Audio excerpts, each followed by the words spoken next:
welcome. Idris, you're too close to your screen. welcome, everyone. Another pod. We took a break for 2 weeks. We're back like we never left. Uh, Today we'll be talking about a lot of things that's happened in the past 2 weeks. Uh, Ryan is here today. Scouser, very happy. You guys are third, right? Third, Scouser. Third, unfortunately, third.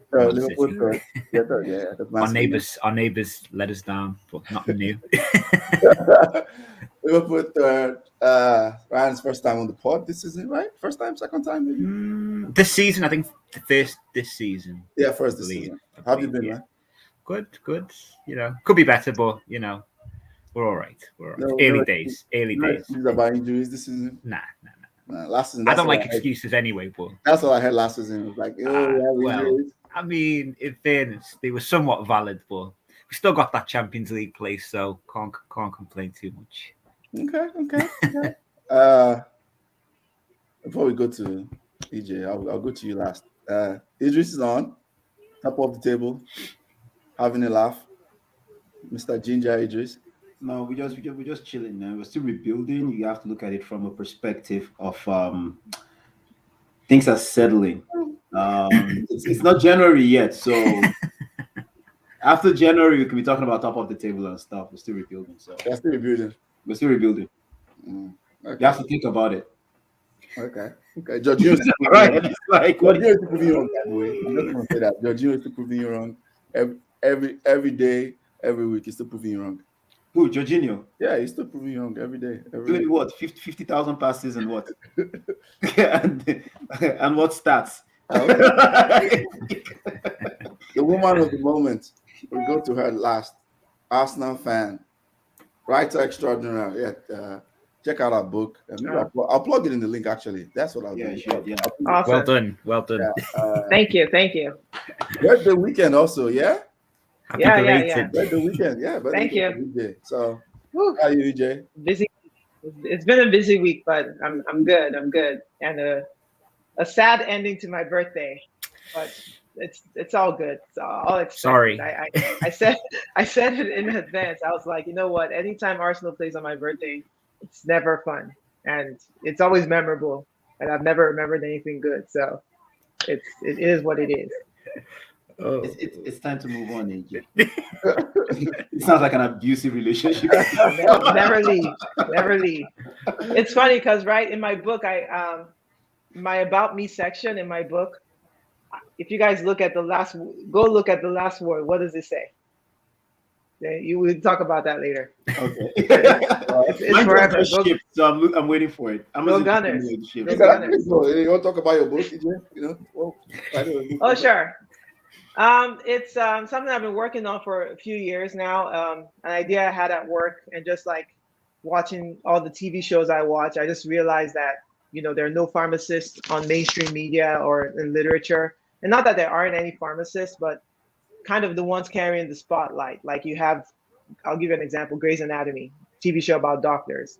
In the same hospital, we have pharmacists working and doing their job, but we're always kind of behind the scenes. So as a pharmacist, I kind of wanted to put us out there. And so that idea kind of morphed into wanting to write about other kinds of pharmacy practices, not just hospital. So it's going to be a bunch of books about pharmacists, basically. And there'll be romance in there. It'll be fun. It's good to read. So everyone go get your copy.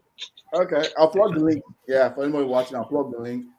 Asher Johnny, please like, share, subscribe. I'll plug EJ's book in the link. I think it's called The Way You See Me. The Way You Look at Me. The Way You Look at Me. Okay, The Way You Look at Me. I'll plug the links. But let's jump into soccer now. Arsenal annual trashing at Anfield. It's like a booster shot at this point, right, EJ? It's like a vaccine shot, right? Woo. It's like an adult vaccine flu shot. It's like a flu shot. Arsenal go get their flu shot. Let's start with the home team for sure. Ryan, I'll let you go. First of all, I guess from a point of what were your expectations for the game? Because I know Liverpool have I know I was joking about injuries, but Liverpool have a bunch of injuries. Yeah. So what are your thoughts about the game? We do. I mean, like we were saying just before we started, I always try and stay on an even keel, regardless of form or whatever. I don't.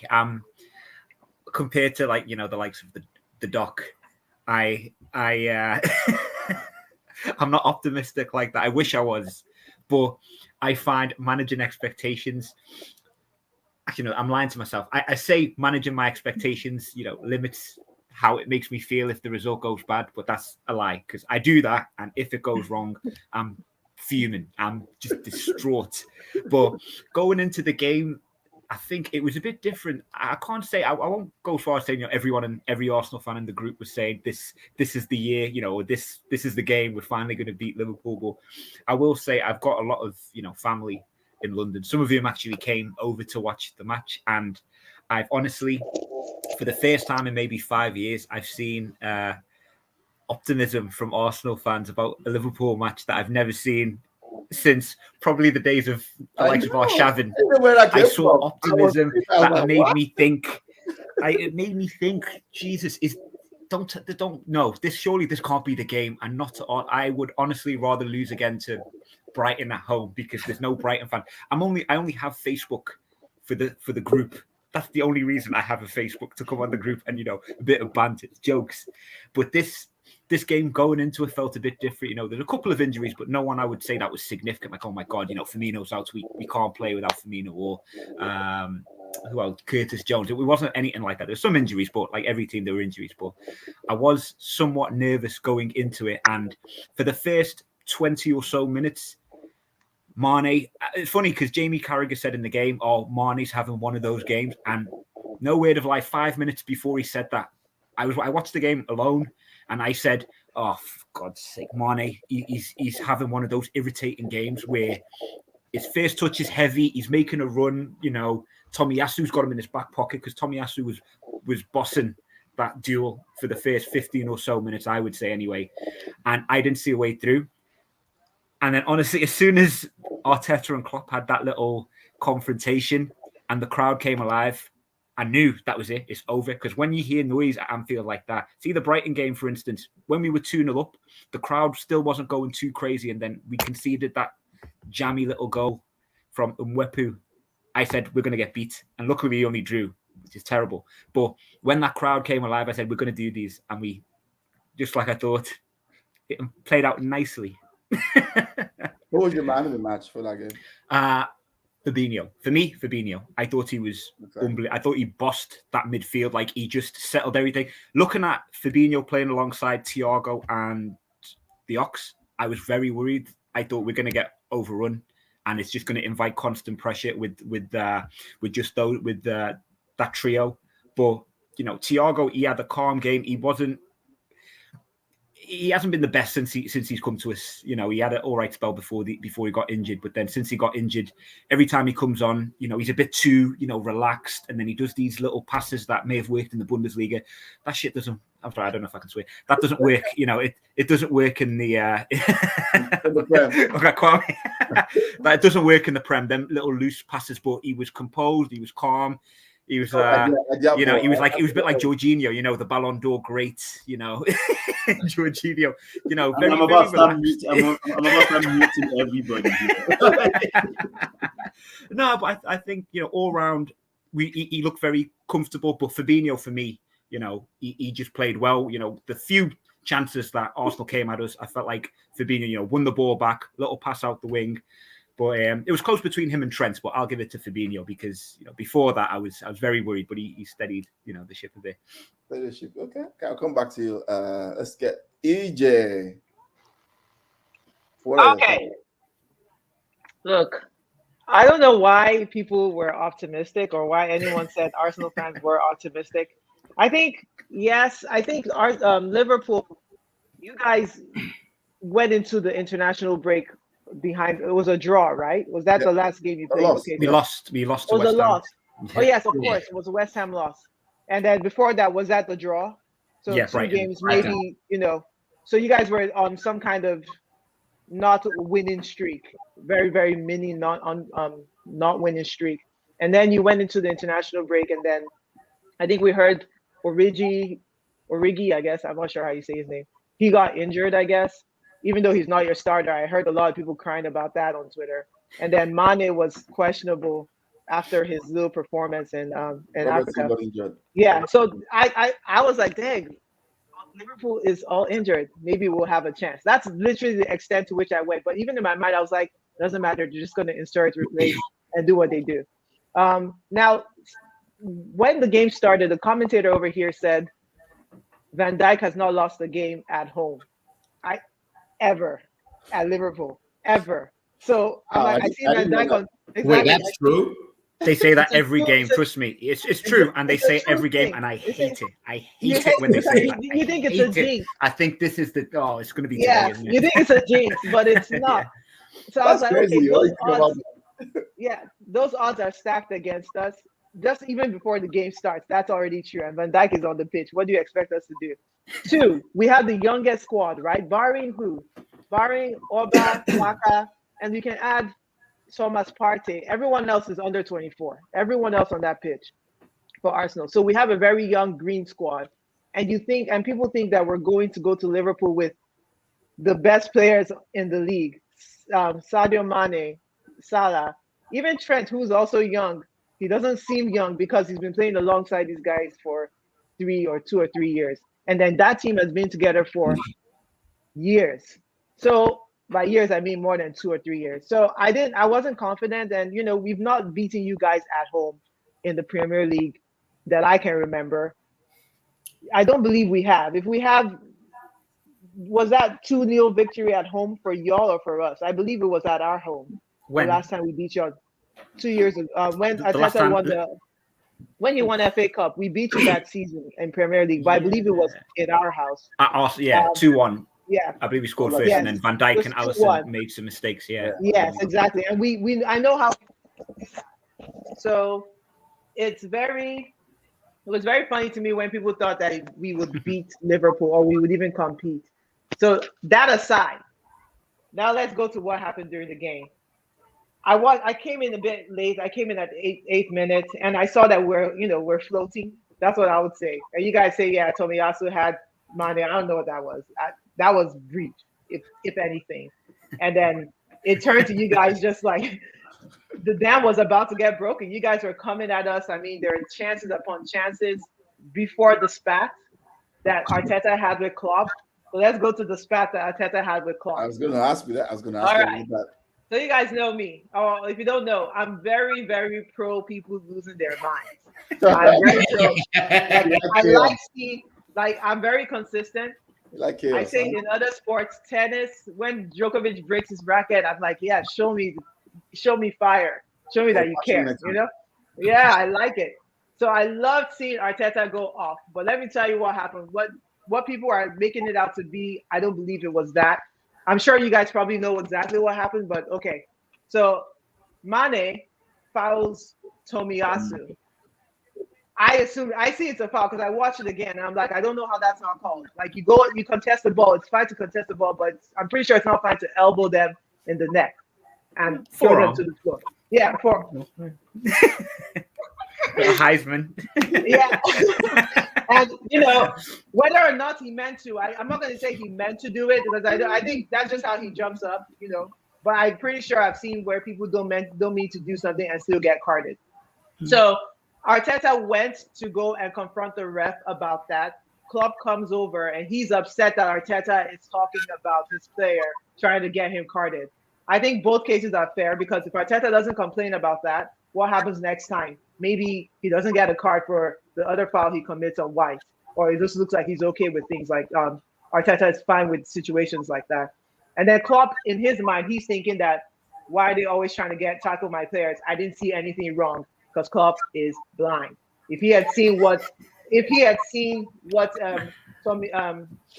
to Tomiyasu, and if the shoe was on the other foot, he would have complained about it too. There's no two ways about it. And I'm just going to let you defend your players if you're going to be doing that. But I think it's disingenuous to come at Arteta when Arteta is minding his business, talking to the ref, complaining about a call or a non-call, and then Arteta is gingered. He's angry, of course, because why the heck is Klopp talking to him? And then boom, boom, boom, they're going at it. And I love Arteta's fire. even though it gingered the whole stadium and rose it against him. I think that's okay. But what that shows our players is that Arteta has their back and he's going to go for them. I think, when we can, which will be, I say, in 2 to 3 years, we're going to be going hard for Arteta the way Arteta Klopp's army goes hard for him. And Klopp's army has been going hard for him for years. I've seen he hugs them all so much that that's pretty much what he's instilled in them for the last 5 years. So I'm not upset with that interaction. In fact, I liked it a lot. And any Liverpool fan who's pointing at that as the reason why, or even Arsenal fans, when I hear Arsenal fans say that's the reason why Arteta lost his head, therefore the team lost their head, no, that's ridiculous. I mean, I think the dam was going to get broken at some point. You guys were trying your best and we're just not following through. Do you see the saves that Ramsdale was making? Like, very, very close. Like, he's let the ball spill and shifted it to one side at some point. Like, that doesn't happen. It's not going to keep happening if we can't figure out how to avoid the pressing that Liverpool was doing to us. And, we kept trying to play out the back. Liverpool was pressing us so hard, like very, very high. And that led to the next 3 goals. So I'm like, we're looking at the combination of inexperience, meeting ultimate experience, meeting people that can press well. And then someone's going to tell me that because our 2 managers fought on the sidelines, the players probably didn't know what happened. And that's what happened. No. It was just a good team that's in their prime, meeting a team that's not in their prime, that's trying to play a certain way. But we're trying to like stick to our guns, because we can play Liverpool in a way that we don't play with y'all, and maybe we don't concede. We can do that. We've done that before. Yeah, right. You can park the bus all day and not play at all. But then we're trying. We're trying to play out from the back, be consistent. It's not working. It will work in 3 years. When his name gets old. They're gonna get old at some point. Salah is 30. What's his name? Mane is 30. Okay. Van Dijk is 30. They're gonna be 33 in 3 years. That's my goal. And in 3 years, they're all gonna fall off a cliff. So we'll have Mbappe up front then, so it won't matter. We'll have Mbappe in the middle, Haaland this side. Yeah. First of all, Arteta is lucky that he didn't go to the club would have pulled off his wig. So that man wears a wig. That's not his real hair. Come on now. That be unfair. That's not his real hair. That's a wig. That is too perfect. Come on now. He's got a strong head of hair. That's a strong head of hair. 19-year-old head of hair. Pride and joy. Second thing, you're so confident Arteta. You say you're so confident Arteta is going to be Arsenal's manager in 3 years? Are you that confident? No, I mean our players are, if they all stay the same, it'll be the same players in 3 years, and then they'll be 26. Okay, when you said fighting for Arteta, I was like, whoa. How do you know that? I don't know the future. I mean, they stayed with the club for 4 years and he didn't win anything. I mean, look, they can always hire Ollie. I mean, yeah, he's out of a job now. His assistant. Imagine those two. Because this we're going to make everything quick. My quick thoughts was I actually think that spat fired the crowd. Liverpool, if there's one team who tried. No, sorry. Let me not say, I didn't say it did not fire the crowd. And no, I know clearly that. fired the crowd. Right. I know that. I was going to relate it back to the players. I feel like that spot fired the crowd. And if there's one team we've seen in the history for the last 30 years, whether it's in Europe or in the Premier League, who thrives off the passion of the crowd, is Liverpool. Liverpool at Anfield is the one place like all bets are off. Since I've been a United fan since 1996, when we go to Anfield, that's the one place I automatically do -3 points. I always forget to lose. That's why I go there. When we win, I'm happy. Because when I go to Anfield, the emotion is crazy. Like all it takes is just one inexperienced player to lose his head, and that's it. The game's done. And that's kind of what happened in a way, to Arsenal. Tavares lost his head, and once they find that's the loophole, they attack it with. And this isn't before Klopp. This is how Liverpool have always been. They will attack that weakness with all energy, and that's it. So that's my opinion. I think that was the trigger, and the press, Liverpool's press, went up 50% after that spark. Because if you notice, before that happened, we were pressing, but you got through the press every time. It was not a problem. Yeah. As soon as that noise level went up, Yeah, started that getting press to Tavares' head. just went. You should have put. They should have put. Sorry, go on. No, you're right. That the players, I guess the noise, yes, but I wouldn't say this. I guess if you're going to say the spat triggered the noise, would trigger that, sure, Yeah. and that's fair. That's all I'm saying. That's all. Yeah. Right. So yeah, that's completely fair. But I don't know if the noise level wouldn't have come up at some point during the game. I don't know. How don't you guys get excited? It waxes and wanes throughout the game. So that's how it is at Emirates anyway. Top four, The what? top four charge, Arsenal. We're still in the hunt. Did we You lose? think so? Arsenal, top four charge. I think we're still in the hunt. Look, everybody has a weight. Like West Ham lost yesterday. Everyone's falling. You guys are going to fall at some point. You guys, I mean Liverpool. They're like points on the table. They're not going to fall to us. You're going to lose a game here or there. I see what you mean. That's my point. So yeah.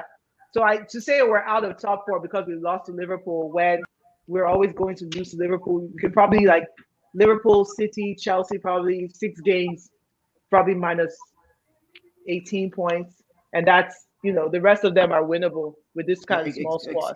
Excuse me, Nobel laureate.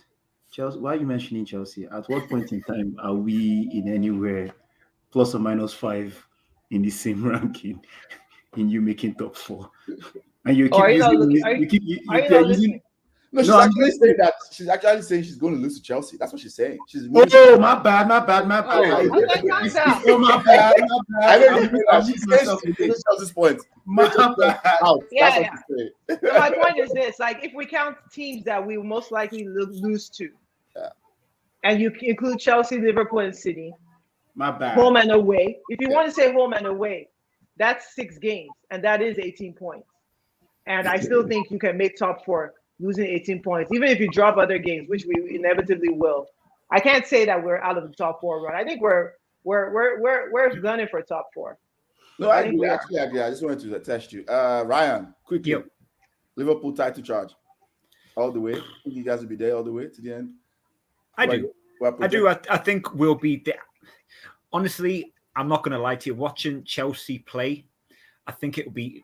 They may drop a point here or there. We will definitely drop a point here or there. I don't feel we're as compact at the back. We have days where at the back we look decent or we don't get tested enough, so we keep them clean sheets. When we have had a team sort of put it on us, we will concede. That's the problem. It's just the case this season of, hoping the attackers keep the other team that occupied that they don't really get a chance. But when a team, really comes to it, like West Ham did, like Brighton did, we will concede goals. I am very worried that Chelsea's defense is looking unbelievable. It is looking so, like vacuum sealed at the minute. It is so compact. Everybody knows their job. The fullbacks, the defenders, Rudiger is looking unbelievable. I think it will be really tough. I only see Chelsea maybe dropping, drawing the odd game against, one of the other top 4 contenders away. At home, I don't really see that happening. I feel like we will push them the whole way. Man City, obviously, you can't write them off. Man City are always, regardless of what, and us and Chelsea do, Man City will be right there, doing their own thing. A lot of the times, they will go unnoticed because they lose a game. We've lost 1 game this season, and we're in 3rd. Man City have lost, 3 or whatever, and they're ahead of us. There you go. We draw. So our problem is we draw far too many games, and ultimately, those draws cost you a lot more than defeats. With the defeat, you could go, okay, we'll go back to the draw. With the draw, you don't think, it wasn't that bad. It may be unlucky, so you don't really want to change anything. With a loss, you go back to the drawing board. You see where the problem was, and you correct it. But our problem for many years has been when we draw, we don't really think there's much of a problem, and we just start slipping down the table slowly. But I do think we'll push it all the way. Will we win the league? I am not that optimistic for a win, but that's how I've always been. When we were 5th, however many points clear, when we won the league, I did not celebrate. Even the Chelsea. Right? Oh my God! Yeah, no. I don't know. Shut up. 12 points ahead. I remember that. It took 30 years till I saw my team win a league. All those stats. No team that's been top at Christmas has ever lost. We did it like 4 times. So don't tell me. We lost it 4 times from being top at Christmas. So I do think we're strong enough, obviously, to top 3 at least. I'd be disappointed with third. You know, I want us to be pushing for the league till the final day. But it'll be difficult. Chelsea looked up. They still got Werner and Lukaku to come back. It'll be hard to look at this guy shaking his head. No, it's Chelsea's to lose. It's Chelsea's to lose this year. Ryan, Ryan's not just like gassing everybody's ass off. Like it's Liverpool and City's title to lose. We're still rebuilding. No. You guys are placeholder. No, Chelsea. Chelsea's in there. Okay, let's deviate now. Let's deviate. We're going to come Chelsea, but quick thoughts. Let's first introduce Oga Kwame. I know you're happy, but sad at the same time. You know, I'm not sure where you are, but I just know it's a situationship that is complicated. Yeah, serious. They say, Oga. Listen, they say careful what you wish for. He said, no. And they left a whole bunch of side chicks that you hate the most. They're like, here are your new booze. You are losing. I thought you wrote an epistle saying you thank God, you thank everybody. Then the next thing I saw, you left your bed. You left your main page, your main wife. You made your main babe, your main wife. All of a sudden, you got this. Lastly, the thing is, I went to bed last night. I went to bed last night, and I was like, if Fabrizio Romano says he's getting fired, he's getting fired, right? Because it's Fabrizio. But then I'm like, what if this is that one time where Fabrizio is wrong? Hold that thought. Hold that United thought. Just hold it. We're going to go to the right time. What's your quick thoughts for Arsenal? My thoughts for Arsenal. United very soon.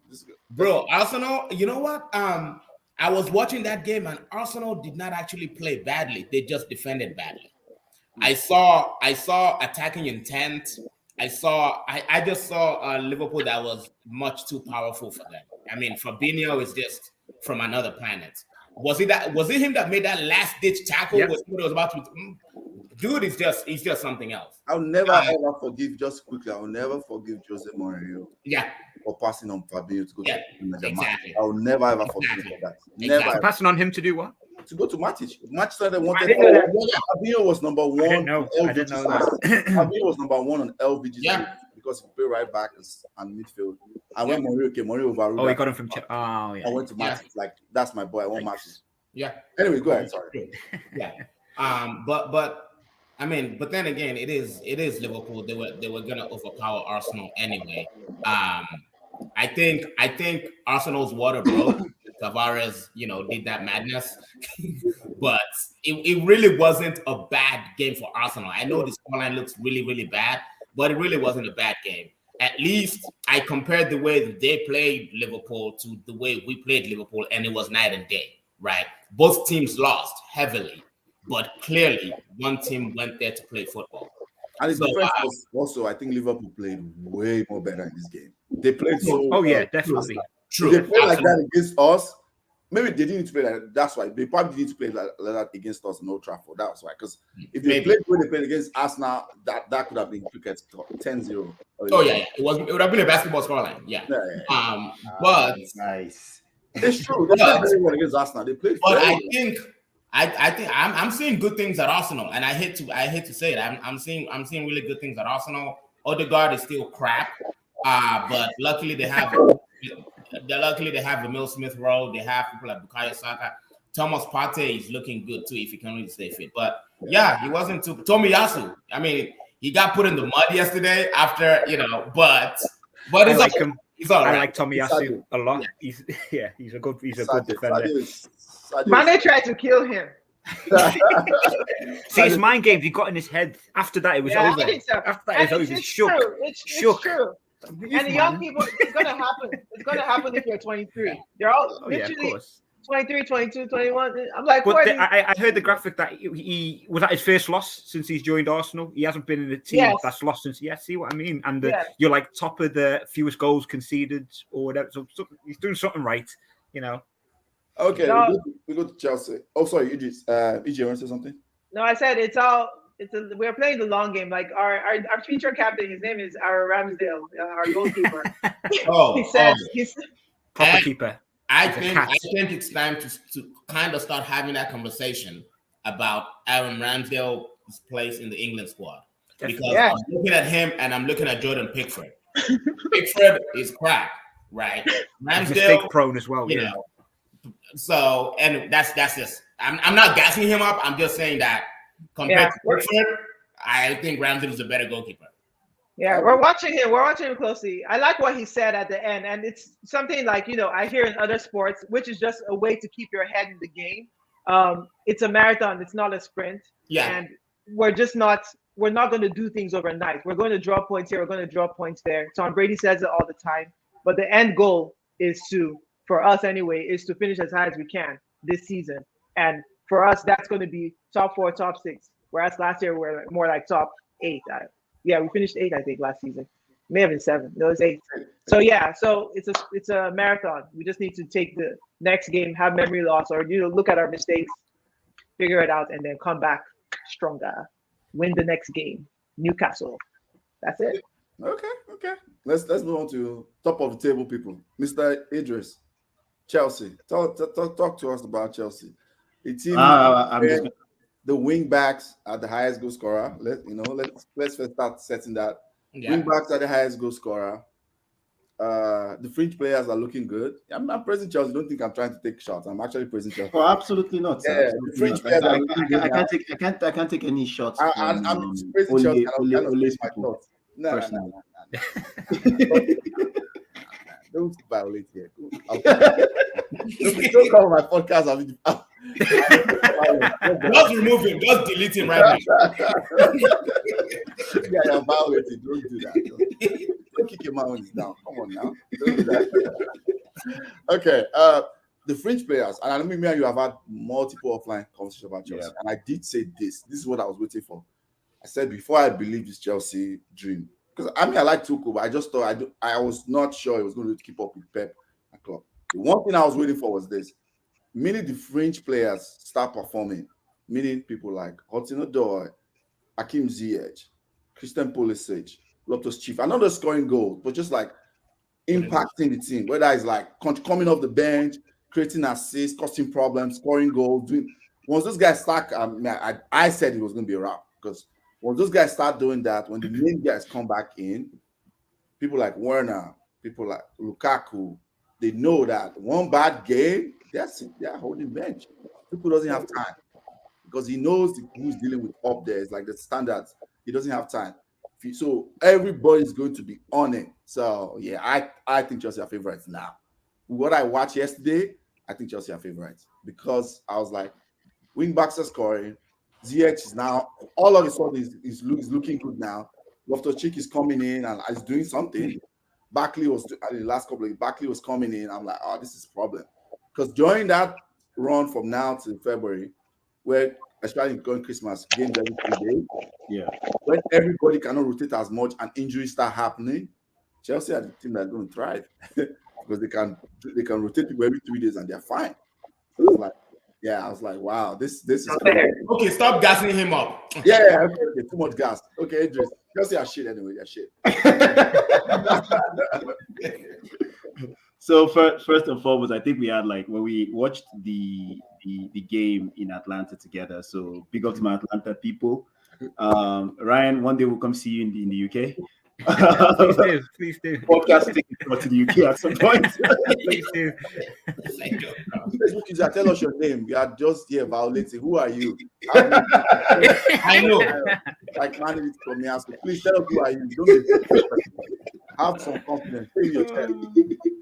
No, but honestly, so so let me quickly time myself because I actually was trying to time myself so that I don't give long-winded. So it's gonna be like a minute 30. I'll try and hit all the points as you were saying.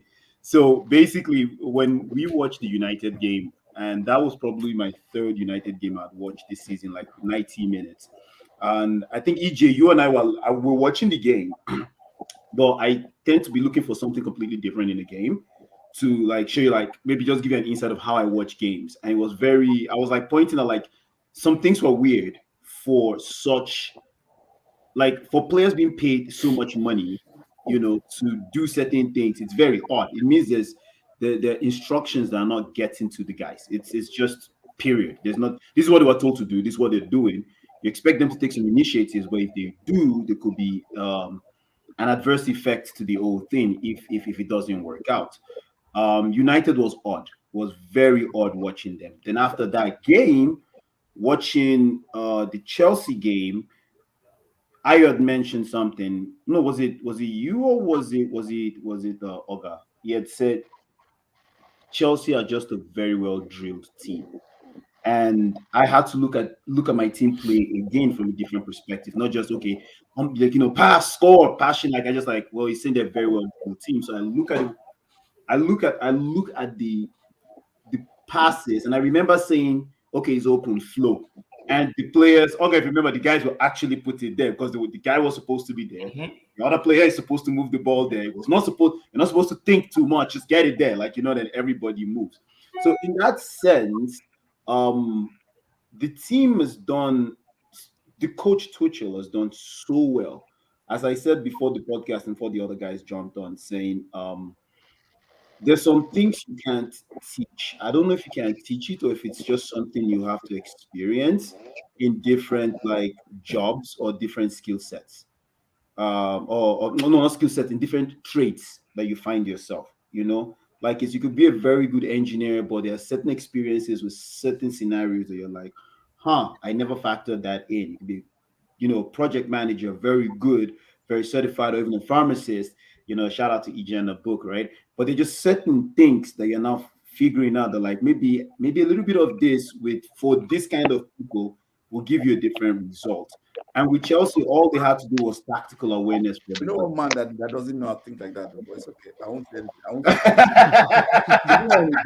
say, I won't say anything. So to answer your question on Chelsea as a whole, I still believe we're rebuilding. And I know everybody is like, come on, get out of here with that stuff. But wait. Every every Champions League or some bizarre title in Europe we won, we've stumbled our way into that final and won it. The years everybody expected us to win something, it's just been one of those like, man, Chelsea, wow. Like you guys, as Ryan is very afraid to even put his team in the running, like we've done it 4 times. They've said we're supposed to Leave me out of this. Leave me out of this. but at the same time, for us, it's like the project is still, in my opinion, ahead of schedule. You've mentioned ZH. This is his second season. Werner, this is his second season. IRLC, yeah, he's just coming back after a whole bunch of loan spell and injury-ridden career. Although he's still 20. We've seen him since he was 18, so everybody thinks he's a senior player. Guys, Who? Hudson Odoi. Oh, okay. RLC. I think RLC is 25. I Okay. thought you said Loftus Cheek was No, 20. Loftus Cheek. I don't think Loftus Cheek is 25 yet, too, though. Like, I need you He's guys to go back. 25. No, yeah, this is the sugar mama. Okay. My bad. She knows the focus. I was like, Loftus Cheek is 25. Loftus Cheek is 25 years old. He's turning 25 years 25. old. Okay, my bad. I stand corrected. Sorry, guys. But it's like they're just coming into their full stride of what they can do. And you're right. When these French players start to play well, then I believe the entire thing starts to come together. But are they title contenders? I want to believe so. But there are just things I see that like these are the same guys that have gotten 3 managers fired. So there's nothing delusional about me about the same guys. Like, Lukaku is the only one that is a winner, is a champion. He knows what's up. Thiago Silva, yes. Soldier Aspilicueta, yes. Jorginho and Co. I'm sorry, I'm going to say something. There's a very toxic joke we have within the Chelsea group. We used to say like Chelsea players are like light-skinned brothers, man. They play street football. They're not. Tell that to Rudiger because he does not play light-skinned football. I'm sorry, bro. There's just something sweet about this boys, man. It can literally let it go like anytime. No, but if I can add to what you say, because I know exactly. Just defend the last football. No, not even that. Not that comment. No. Just in general, the general theme of what I'm taking away is. And I completely, because what you're saying is sort of how I view things and approach things. So from an outsider's perspective, if I was a Chelsea fan, knowing the way I am, I would definitely be removed myself. Like, look, let's just enjoy the ride while we can. We're top of the league now, but whatever. That is how I would approach things.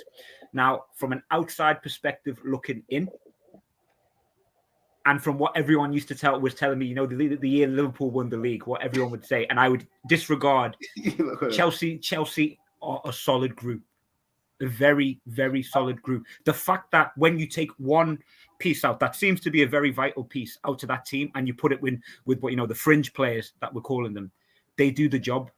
Now, every game I've watched Chelsea play, even when they look like it takes a little longer for them to score, at no point do I think this team's getting beat. I'm thinking it's just a matter of time. And as I'm watching, the same way I've watched City over the years, you know, when they decimate teams or whatever, and they're almost guaranteed with this Chelsea team.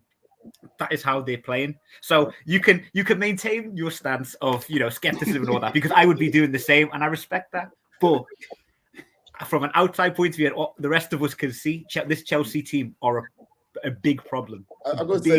Big problem. Very quickly, I agree. I was going to say, EJ, 1 second. Let me just say, this Chelsea team reminds me of the late, well, not 2013. 2013 was more United were outscoring teams.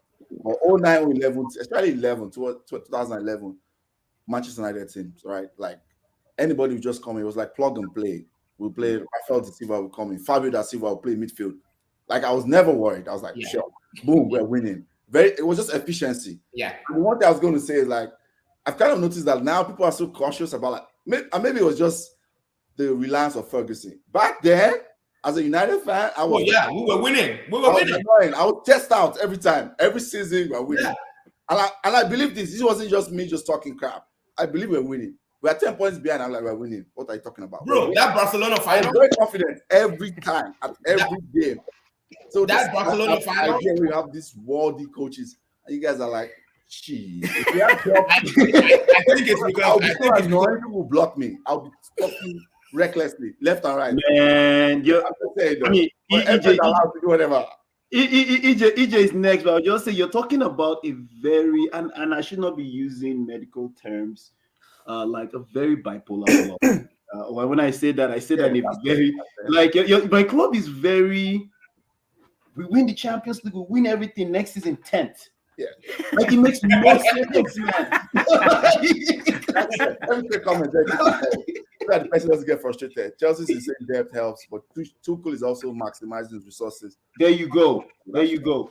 All right, okay, this is Ola. Oh, that's Ola. Okay. I knew it was him. My guy. EJ for you, right? There you go. EJ. No, EJ likes to adopt them. Because now I'm getting confused. Like before, I thought it was a type. Now it's like it's all over the place. I'm like the Ramsey. I'm like, no. I don't know the connection. AY, there's a type. There's a type. Hey, there's a type like George Shisubo. I know it's all those guys. I ain't got a shot. I gotta like remove myself from these guys. Go hunt from a different. I know AJ type, man. I've been looking at our selections. I'm like, come here. Giroud, ILC. Carry on, EJ. Ryan is right to be talking about Liverpool's chances. I agree. Liverpool needs to defend like that. That I agree. Okay, EJ, go ahead. Sorry. I think my thing with Chelsea is this. People like Idris that are hesitant to say that their club is likely going to win the league, when their club is a club that if they do not win the league from this position, their coach will be fired. So the expectation is there that they're winning. Your coach will be fired if you guys don't win the league this year. It's just that simple. Nah. I'm not too sure. Nah. Okay. If they're close though, like if they're there. Oh, right, no. EJ is right. Frank Lampard is an anomaly. He's the boss's literally the boss's kid and friend. But yeah, the expectation is to win. Yes, I get. Expectation is there to win. I don't think he's going to be fired if he doesn't win though. Especially if they are close and they win a trophy. If they win like FA Cup, they get to the final 2 days.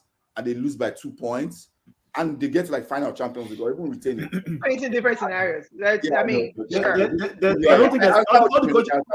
You mean they don't win and nothing else works? Like they don't win any other trophy. I agree. I really think that they will be the expectation is that they win the trophy this year, especially the way they've started out.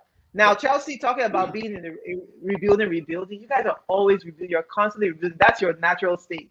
So you don't know any other state. I don't think that's going to be the reason. I don't think that's the reason why you shouldn't be, gassing your team up, so to speak. You can't say, oh, you're not. Your expectation is not that because you're rebuilding, you're not going to win. You expect to win while you're rebuilding. That's how you guys operate. And if it doesn't happen, you're going to rebuild again. So don't worry, Chelsea. You guys are in a good. You know how I said. You know what I said last season. I thought you guys are going to sack Tuchel by this year, and it's not happened. So I'm a little bit more optimistic, guys. I think Chelsea has a good chance this year. I think the Champions League totally bought Tuchel a remarkable lease of life that even as a Chelsea fan, I don't even know if firing him might cause more problems right now. That being said, I can assure you, knowing my club, there's a backup to firing Tuchel. That's just how I think the only way Tuchel is getting fired is if you guys end up trophyless, and if you guys like finish outside of the top 4. And you don't even make it close in the Champions League. Say you get eliminated in like the quarterfinal or the round of 16 or something. Now, and if next season starts and you guys still don't start well, you will fire him around the same time you fired Lampard. But fair enough. I don't think he's getting fired at the end of this season. Nah. I'll just Jola is the first person. I'll say this. Let's be very clear. Since last season, that Solskjaer doesn't make it. Just to be clear, it doesn't make it to Christmas. He said it last year. I remember that. He said it clearly during our podcast last year. He almost did. Yeah. But he did not. He did not make it to Christmas. You guys should have fired him after the last game. So just one thing I'm going to add about Chelsea when you guys mentioned fringe players, right, is Chelsea is very aware that the so-called fringe players were developed in Cobham, in Chelsea itself, like the Chelsea Academy players. We had no idea how good they were. I mean, Ayo, you pointed it out at one point in time, like, these kids have been winning for a long time, and they're remarkably good. And I knew the academy boys, but a lot of people that even follow Chelsea didn't really realize, like, okay, we had 13 academy boys who got their debut on the Frank Lampard in a transfer ban. It was probably the most lucky/unlucky period of our career. That transfer ban was a blessing, a massive blessing. And it was probably a reset that every club wished they had. It's just like, we're just going to survive in this furor of things, have all this talent we never really paid for, get the best out of them. Then once we're able to buy, we have this flush of cash and we just start adding to it. The truth is, did anybody think Chris James would be what Trent Alexander-Arnold is doing? Did anybody even think RLC, who we've loaned out several times, is just going to come in and be this? Did anybody even think Mason Mount to be the second coming of Frank Lampard, right? Like, it's ridiculous. Even that boy Chalobah, Chalobah was supposed to leave this season because Tomori was getting convinced to stay. But because Tomori isn't Conor Gallagher, isn't that a Chelsea player? He's a Chelsea player. Is sick. Oh my god, he is so sick. Oh my Billy Gilmore, who won you sold him that Gahey to? No, he's in Norwich on loan. So we're gonna get rid of School and try to bring him back in January. Ah, okay.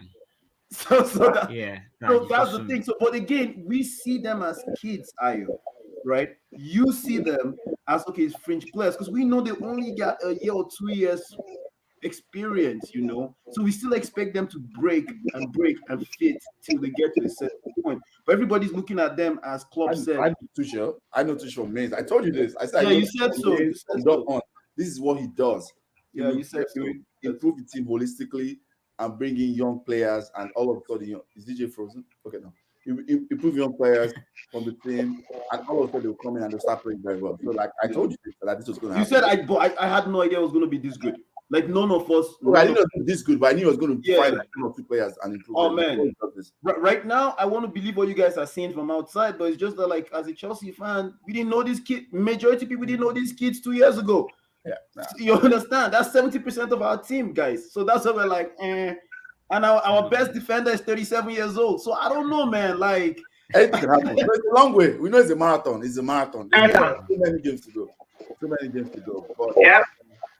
I think we're going to do a segue now to the main event. We know what the main event is. Do you do a drum roll, Oga Kwame, before we? Nah. I'm going to do a drum roll.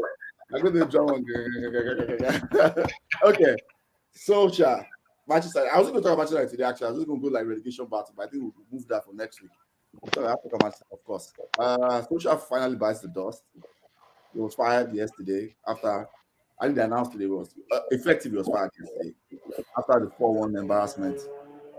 This is my quick thought about that. Right, I personally have never seen any manager in my entire life that has gotten this much goodwill, despite being clearly incompetent. Like it's it got to a point I had to keep quiet. And only EJ would know this because EJ was edited all the pods. I'll come on here and I'll just praise him. And I think I personally now, when I look back, I think I even gave him too much credit. I'm being honest now. When I look back, I was praising him and saying he was a competent EPL coach. Like I've never seen this with the amount of detail. I was so clear. I'm just a casual observer. Right? I don't have badges. I've never coached before. I've never been a football analyst. I'm just a casual observer. Black is casual. A lot of people that were criticizing all of these things were just casual observers, but we watched the game in depth for all these years. And we've seen this, I've seen these things like a year and a half ago. But all the class of 92 guys that were watching this, like purposely for whatever reason, just turned the blind eye and just acted like everything was fine without understanding. Like the fact that last season we had a weird record that everybody kept praising. We had the highest amount of comeback wins. I'm like, guys, that's a problem. Yeah. Why are we having comeback wins against West Ham, against Crystal Palace, against Southampton? This is a big problem. Like, oh, you are so negative. I have to keep quiet. I was like, guys, this is a problem. We have a record of highest amount of comeback wins. Wow, in one season, that's a problem. You can look at the mentality, okay, cool. But that tells you already that the setup, how the team is being set up, every game, there's a big problem. And this is not sustainable. And now we are here. Okay, that's out of the way. The second part I want to talk about is Harry McKenna. You start with you are firing social. Freeland is following on McKenna. Then you give Carrick the job. Give it Carrick, right? You know, there's a joke in the Manchester United from the time of Giggs, right? After Morris was fired. Give it Giggs at the end of season. And without you, give it Carrick. I was like 4 weeks ago, Antonio Conte was there, right there, available, right there. We lost Liverpool. Perfect example, fire him. Nobody was better than I after that game. You held on, came up with this crap talk about Conte is going to fall out. You hold on. International break was there. Lost to Man City. Terrible performance. You hold on. Oh, you now wait to lose to Watford. You have a game in 3 days, Champions League, which is like literally, this is our season right here. The Champions League is our season because league is done. League is done. Forget about it. The season is done for league. Here we can still make up for maybe, depending on how other teams do. But league is done. We're not competing for any league. That one's done. Champions League is what's left now. You have a game in 3 days. You fire your manager without, and your contingency plans is given to carry. The same carry that has been coaching team with Solskjaer, with Jose Mourinho, and have been terrible. You're just like, these guys are clowns. I'm sorry. This is a clowny situation. And the last thought I have is the ideal situation, personally for me, in this whole merry-go-round at this next is one. My first ideal situation would have been just bring up the band-aid. This whole John Murtaugh, technical director, Fletcher, fire everybody. Everybody goes. Let's go. Everybody goes. Get someone like Ragnick, the director of football, interim, like we're going to change everything. I just write off this season. We're going to restructure everything. That's mine. And get maybe like 10 hours next season. The second ideal scenario would have been Conte, which is gone. That Conte ship is gone. Or Zidane. Zidane has told us, nah, I'm good, man. I like my vacation. I'm feeling now my wife. We're on vacation. Why would I come and deal with this mess? Nah. The last situation is pretty much go and get. And that last situation, I'm not sure, is a gamble. It's literally at this point now, we're just going to get Brendan Rodgers. It's a gamble. I know it's a gamble. I know it's better than Ole, but it's a gamble. But get who? Brendan Rodgers. That's why I say last situation. It's the last situation. I don't like it because I know it's a gamble because Brendan Rodgers is an egotist. He's a big egotist. I know that. But I mean, I'd rather take Brendan Rodgers than give it to Giggs. Or sorry, give it to Carrick at the end of the season. Carrick would be a disaster, bro. Are you staying? I feel like United are, if anything, leaving it this long to sack him. He's basically been dogged out by the owners, like, you know, by the club itself. Because say you get rid of him 6 months ago, 8 months ago, or whatever, he would at least have some form of credibility to. I mean, he will get another manager's job, obviously, but you would have at least, do a service to, one of your ex-players so he can get a job somewhere else. And, somewhat, obviously, what he's done for United will never be ever. However, when you think about it, the likes of us, people in our age group, will remember what he did for Man United against Bayern Munich. So that is the first thing we will always think of when we think of Solskjaer. Anyone born in like 2000, anyone about 1920, all they're going to know of Solskjaer is, oh, that guy that once played for Man United, that was the worst manager I've ever seen in the history of a big, a big team in any top league in the world. The guy that outlasted all these teams with no Premier League ambition whatsoever, but one of the greatest teams in the history of football is keeping him this long so he can embarrass himself. We embarrass the club, embarrass the fans, embarrass himself, the players, week in, week out for so long. I mean, the fact when rival fans are so happy singing your manager's name because they don't want him to go anywhere, and you don't think, okay, Ole, do you know what, mate? It's probably for the best. Just come. Ole at the wheel and outfield. Liverpool and Arsenal fans. That's what I'm saying. You would think the club would put the arm around him, like, do you know what, mate? You did your best, but see you later. At least you'll get a job somewhere else. Holland or wherever, where you win the league, or Scotland. Who cares? But they've let you embarrass yourself. Would you let your kid do that to themselves? Imagine. Would you let your child embarrass themselves to everybody? And then when there's nothing left, then you call them back like, okay, yeah. You're shit. They now do. I mean, I'm just talking about this offline. I'll let you talk now. They now let him do this weird interview, saying goodbye interview. I know. Yeah. I'm like, okay. Who is his agent? Who is his agent that let him do all this stuff? Okay. Yeah. Like it's going to solitude. What is the interview for? I'm like, okay, I'm done. This doesn't make any sense. Oh my god. Okay, please, let's go. Listen, bro. We have a full pod, by the way, on Tuesday about this, where we break down. Yeah. I was gonna say we can do an entire podcast about just this topic, and I know we will. But I just want to talk about 4 things very quickly. 1, we were all wrong at the beginning, myself included. I only went on that huge run. I was. Everybody remembers I was there. I was driving the bus with him. I was there. I wouldn't lie. Right. And I was my brother is a Milan fan, right? And he doesn't care about Premier League. He doesn't really watch Premier League. And he had to remind me how delusional I was back then when I was telling him that, bro, we are going to win the Champions League. He was like, remember what you were saying? And then not only that, when he brought Harry Maguire, he had to remind me, because I was like, damn, I was stupid. It reminded me that I told him that Maguire is better than Van Dijk. That's what I said. Thank God I didn't say this. Hold on. Hold on, you calm it down. Did you say that though? Did you actually say that? Listen. These people sold us a dream, and this is why we stop laughing now. This is why when we fell so hard and it hurt so bad, because the dream they sold us was a gigantic dream, right? And remember at the beginning when Ole started and Paul Ince came out and said, this guy's dead food. Remember that? We crucified him. I remember. I was one of them who crucified him. And then when Liverpool beat us, he came back and was like, y'all remember what I said? And so I just want to make the point that, look, we were all like scammed. It was a huge scam right from the beginning. And the only difference is that some of us, like, our eyes opened earlier than others. But it's okay. At the end of the day, we're all in the same place. Good riddance. I am happy. I am elated. If I went to church today, I would have grabbed the mic and given testimony at church, right? But I just want to tell you guys that the Ole sexualism is still very real. Ole sexualism it is alive and well in our fan base.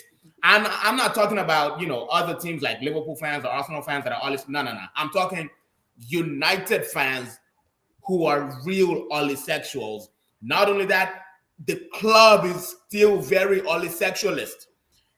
That exit interview, what that exit interview told me is that there's a chance this guy will come back to the club. That's what that exit interview told me. Thunder fire you. Thunder fire you. Amen. Amen. That's what, because there was I didn't know he did an exit interview. I thought those were just like memes. No. There was an exit interview. I went to the website and I watched it. I watched all 11 minutes.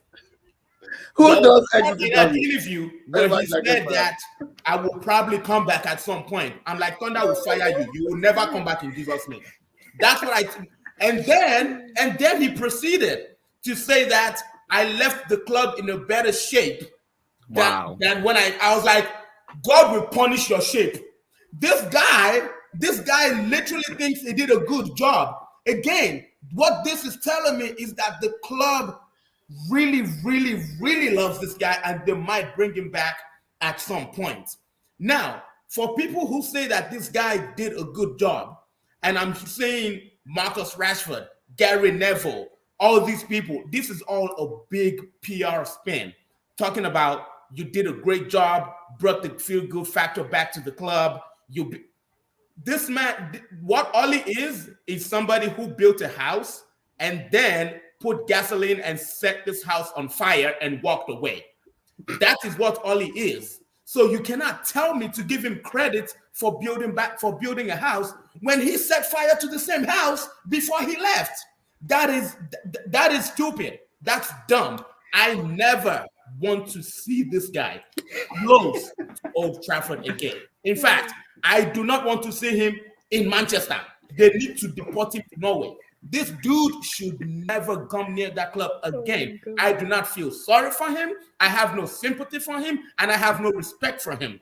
Now, when we're talking about his legendary status with the club, Ole is no legend. Let's get that straight. Oh, come on.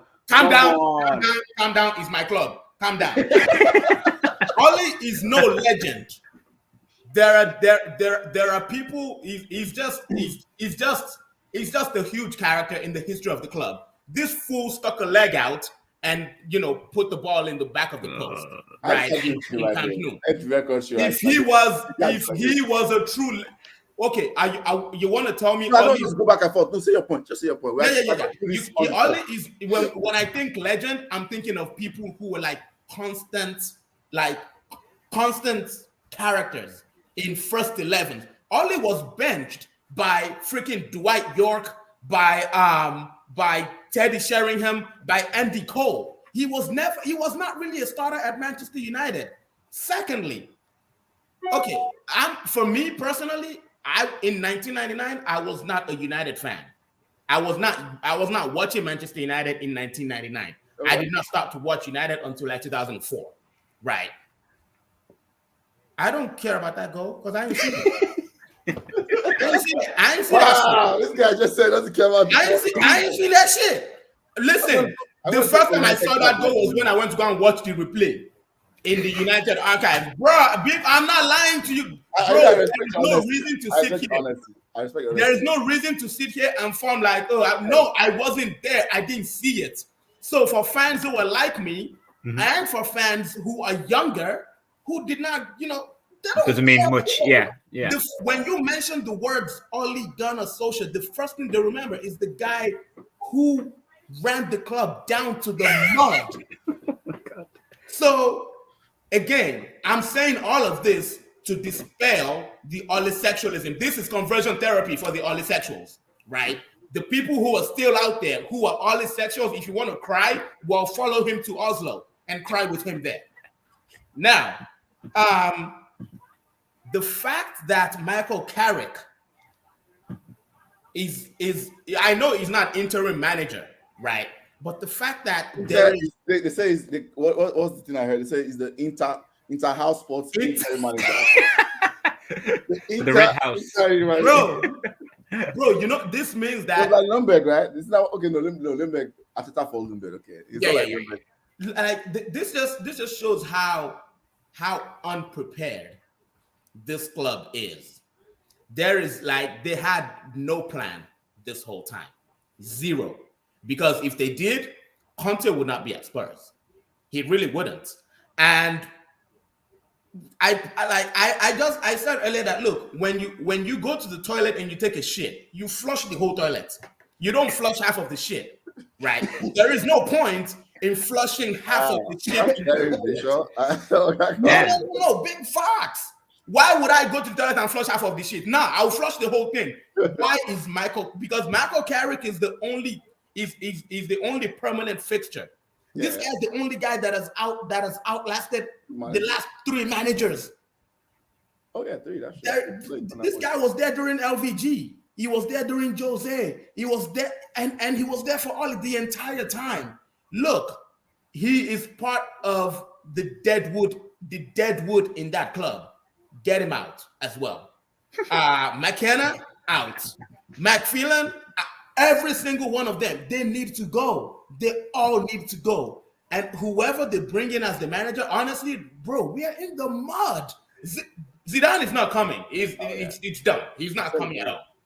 Poch, did you see the meme about his wife doesn't like Manchester? And somebody we need to get him a new wife. We need to get him a new wife. Hey, listen, wives come and go. Football remains the same. No, but I was worried. I was like, God, yeah. But seriously, like we're done now. I know I wanted Oli to go, but knowing Zidane is not even like it's a closed book. Pochettino, he's busy at PSG. If the earliest time Poch is going to come is at the end of the season. Poch might make the move. Poch might make the move. I don't see it happening. I don't see it happening. The only reason, maybe Poch comes if PSG reaches out to Zidane and he's going to take over. I heard Zidane wants to either coach the French national team or PSG. He doesn't want to live in England. He doesn't, and his wife doesn't like England. So if that happens, then sure, I will welcome that. But we're in the mud. We're done. We're completely done. Like it's just, I'm happy, but I'm confused. Honestly, I don't think United is in a very dire situation. I mean, the kind of money you guys have, you can buy out any coach from their contract. It's just, do you have the right person that will make the decision for the right coach? That's the issue right here. Like right now, we're talking about Carrick, and I'm sure, but what's so funny again? I like to point something out. They said they fired him, right? Like, no, it was a 5-hour meeting, according to Fabrizio Romano, to come to a decision to let one guy out of that 5 go. I was like, what? Like, fire everybody for 5 hours. That's 1 hour each for all of them. Fire each person and let them. But then again, I've seen it of piece takes. One of the biggest, funniest piece take I saw was 1 hour for the meeting, that the 4 hours was spent setting up Fergie's laptop and setting up Zoom after that.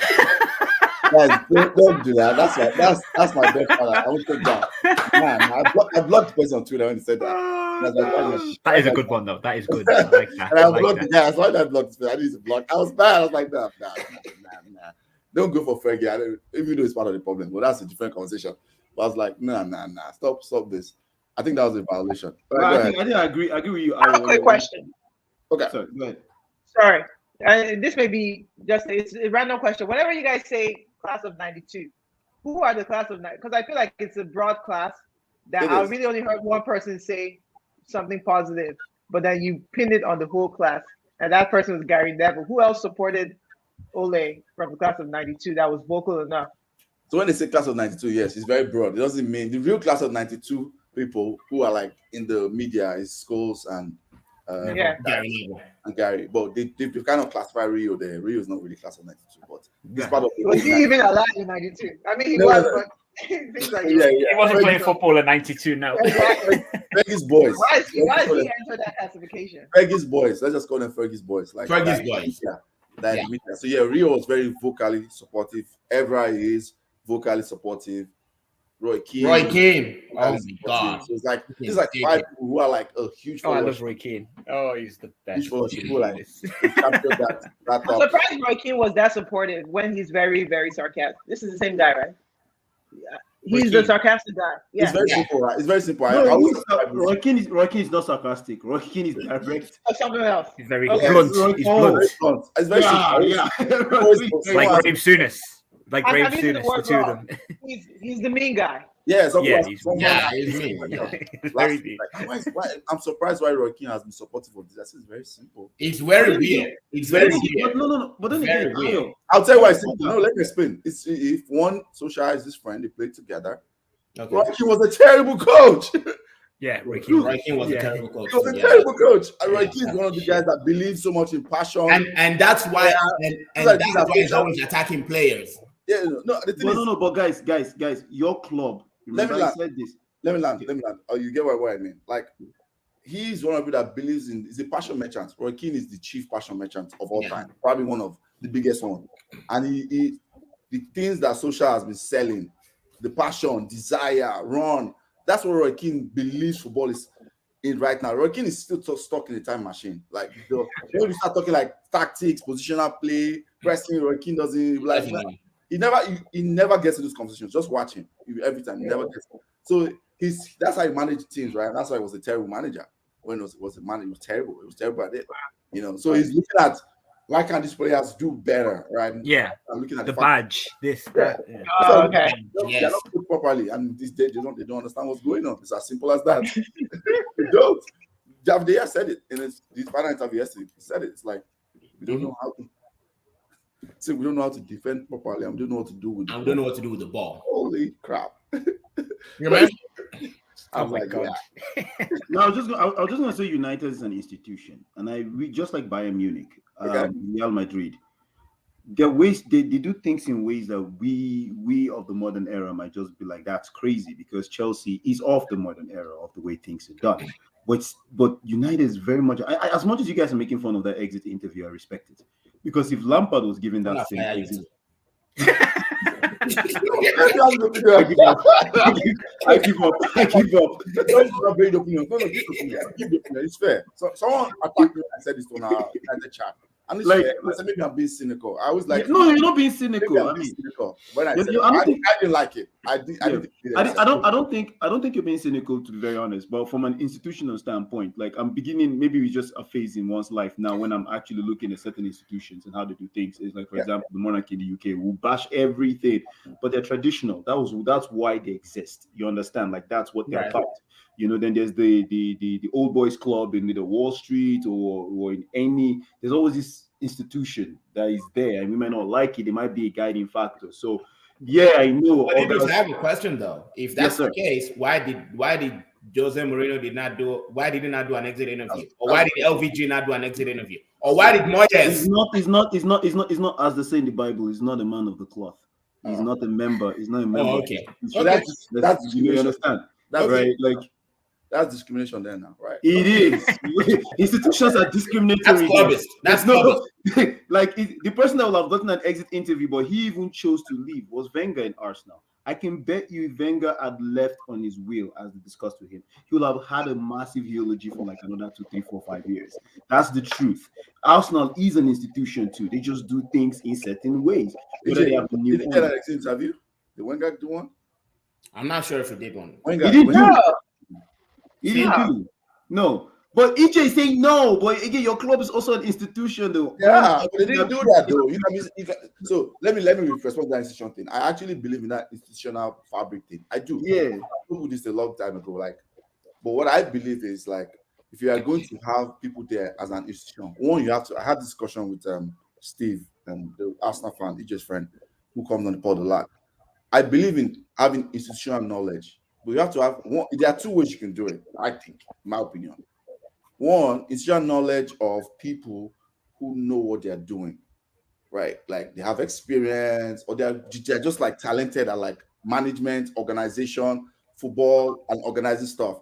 Either you do that, one, or you have people who they are inexperienced, like Bayern do. Bayern send their people to like MBA, they send them to like all the schools. That's what they do. Yeah. They go, they learn, they come and they learn from somebody that is there. And they do succession planning. I'm very okay with that. Mm-hmm. But don't come and force feed,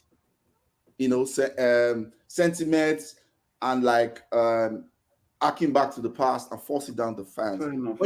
Especially when this is the key part, especially when this is what you're forcing down our throats, is to distract the fans that we don't really care about football. The Glazers don't really care. We don't really care about the football. We just care about repaying the debt. It's a debt repaying facility for them. We repay the debt. We take out our dividends every year. When everybody was suffering, Manchester United was still paying dividends Yeah. to Blazers, taking out our dividends and just keep the facility revolving. Like, we're okay. But then we sell sentiments to the fans because the fans love sentiment. That's why I'm never buying it. Not because I don't have anything against Solskjaer. I actually like him as a person. But me I don't like know him as a person, so I don't have to like him as a person. no, me liking him as a person doesn't mean I should like him as a manager, because it's just like someone put that quote. It's just like saying, can you hire someone to teach your kid or your friend how to teach piano because he's a nice person? No, that doesn't make any sense. But a lot of United fans get stuck on this bullshit of like, oh yeah, he's a nice man. Okay, that's good. That's good for him and his friends. I don't care that he's a nice man. Why should I care? Is he a good coach? He's not. Okay, it's time to move on. It's as simple as that. That's how I see things. But people just get stuck in this. I don't want to go on this rant because it gets me pissed off. Kudos and Donkey of the Week, weekly awards. Who wants to go Oh, first? Donkey for me is the entire United board, man. I was going to give them kudos for having balls, but then, as Olga said, their plumbing situation is very odd. It's very odd. One shit at a time. See, But okay, what else could they do? that's the then? kind of words you should use. See that? What It's else? very- What else can you do? Windows, the plumbing situation is very odd. Don't come and saying shits and flush. Listen, you have to make it graphic.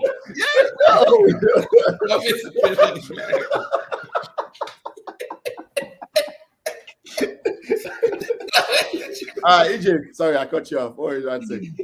What else do you guys want United to do?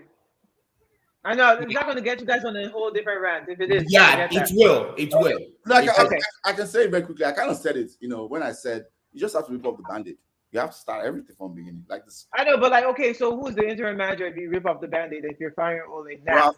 I mean, the deed is done. Ralph Ragnick. It's- Ralph Ragnick. Who? That's why Ralph Ragnick. Who is he? He's the guy, like, he used to be director of football of Leipzig. He's the father of He's the Red Bull guy. Every Red Bull program, it's That's him. where the club. Is he available? He is. He's available. Okay. That's the person I'm going to get. But the thing why United don't want him is he has said he put out feelers there to his agent that if he's just a United job, but he also wants to move up to like a director of football role. Okay. He comes and they don't want to give him that. Because Fletcher is a better. Yeah. As 8 hours ago, his name has been trending regarding the job. So just fingers tight. Y'all may get him. Ragnick? Yeah, I just googled him. Yeah, Oh, you just Googled him? Okay. Yeah. Ragnick. he's indicated he'll be interested. So he will probably bow to the institution. That's all he's just going to do. Personally, I'll be honest with you. I think United are just this is what they do, bro. Let me tell you something. They put out feelers that to make it look like they tried. Yeah. We are going to end up with some dead. You see the stories that will happen now. Okay.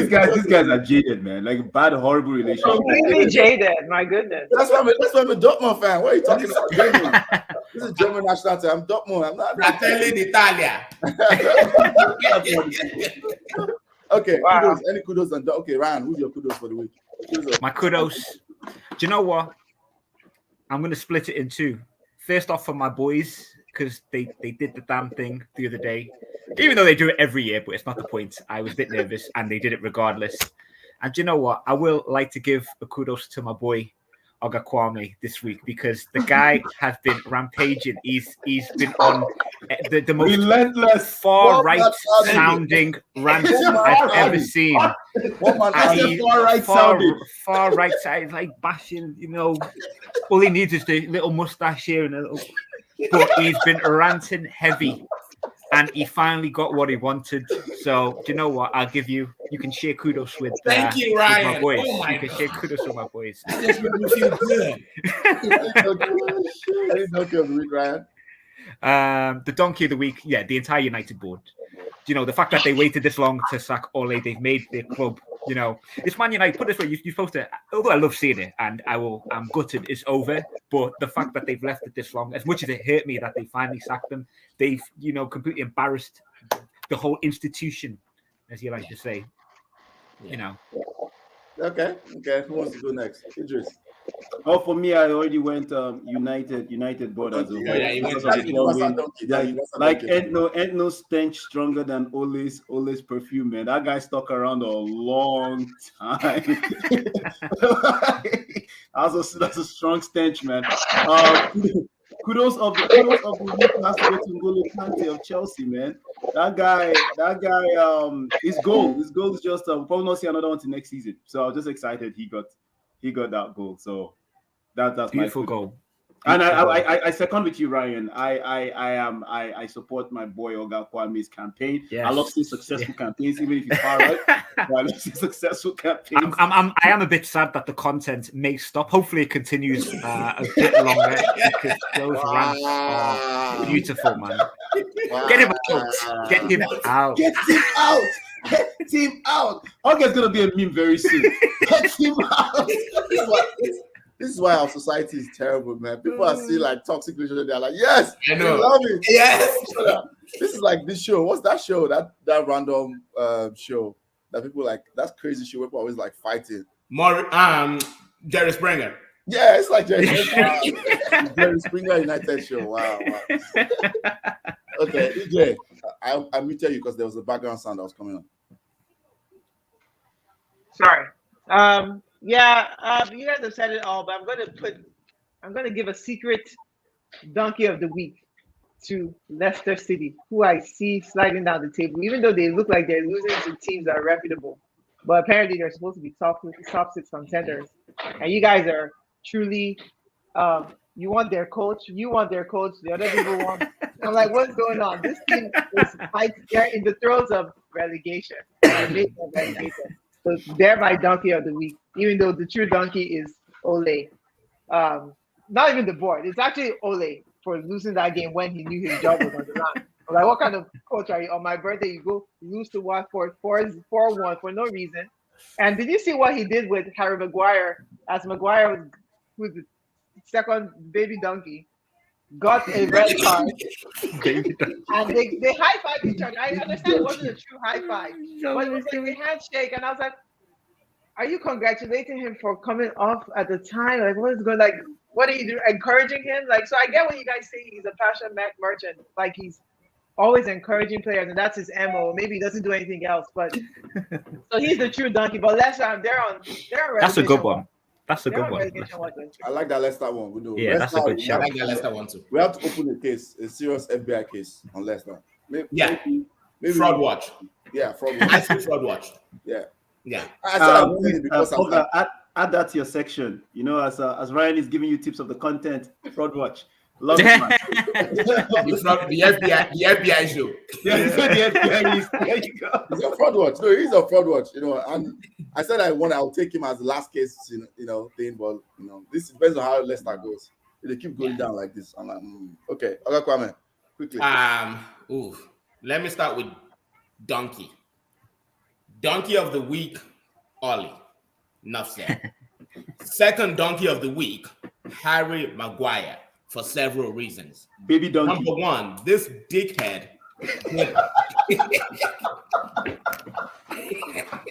If we're going to get monetized, we have got to demonetize. Anyway, just like that.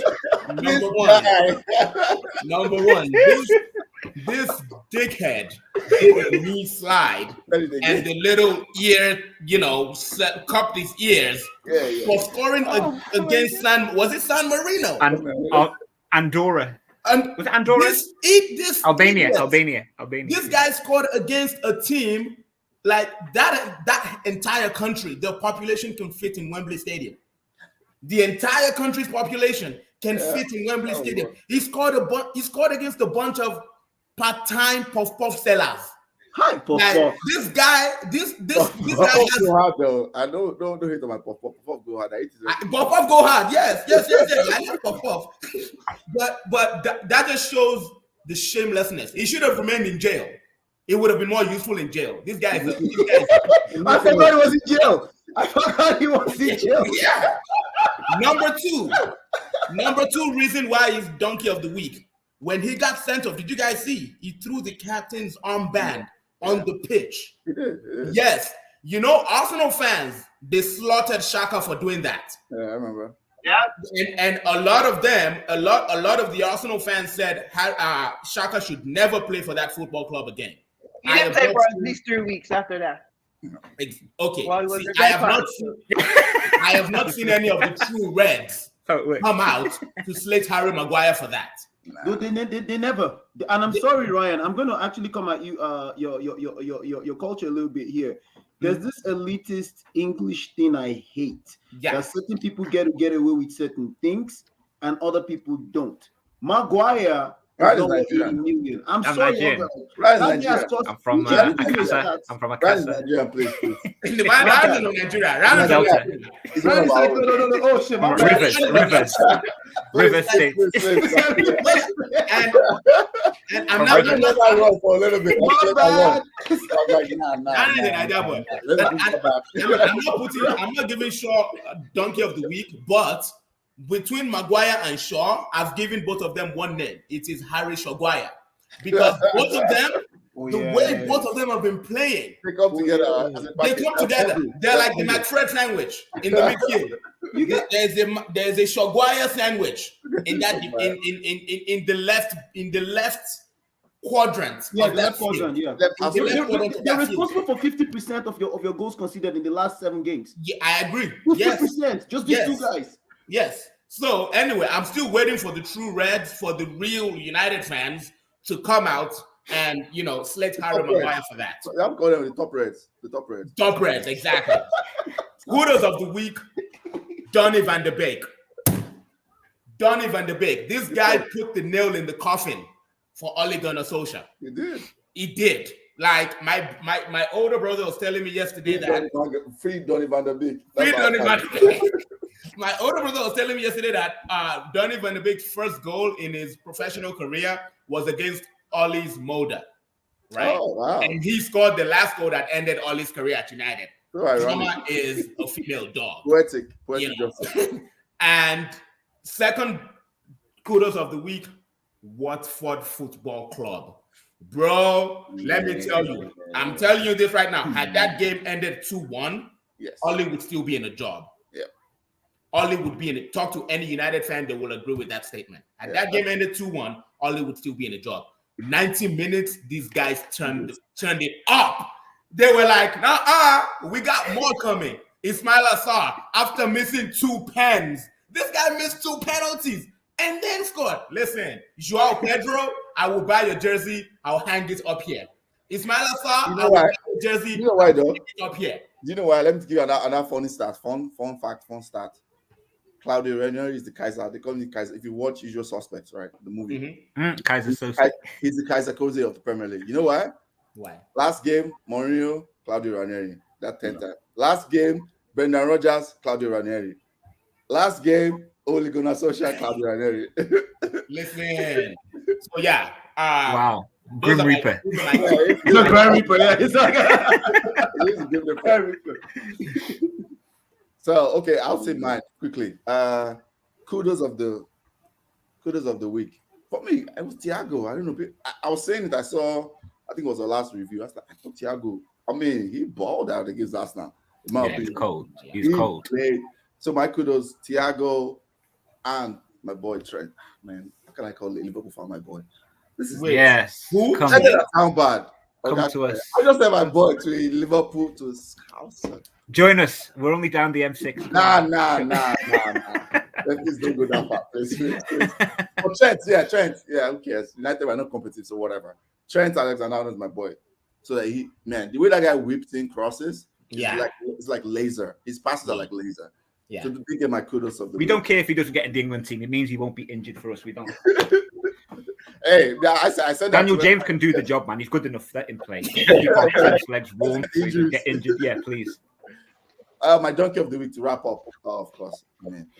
United board, Ed Woodward, class of 92. Okay. The fake boys. It's true. I think they have to get some smoke too. The top Reds, because they hounded out a couple of people, which I didn't like. There's a reporter I follow a lot from the Athletic, Carl Anker. When this guy talked about social structural issues, this was in October. Was this September? He had an interview, asked Social tactical question. Social stumbled over it, and because of that, they got a lot of criticism. This guy doesn't write. I don't know if he still works for the Athletic. He hasn't tweeted or said anything since then because he got hounded online top Reds after that. Like a lot of hounding. Everything this guy said has come to pass now. So they should get donkey of the week because we are there now. Yeah. I don't need to apologize. We apologize be as loud as the disrespect. I'm just saying. because a lot of people were moving mad. So just some people were attacking me too. I won't name names, but I'll just say my email is there. They can send their apologies. I'll take email letters because people were coming for when I was criticizing social consistently. But hey, it's okay. It's the name of the game. It's all about opinions. We've come to the end. Thank you guys for coming. Ryan, thank you for coming as always. Thank you for having me. It was great. Amazing session. It was. Well, our therapy session. Idris, thanks for coming as always. You're always welcome. I was just thinking about something when you were talking about shit sandwich. I was like, United. Oh my god. United.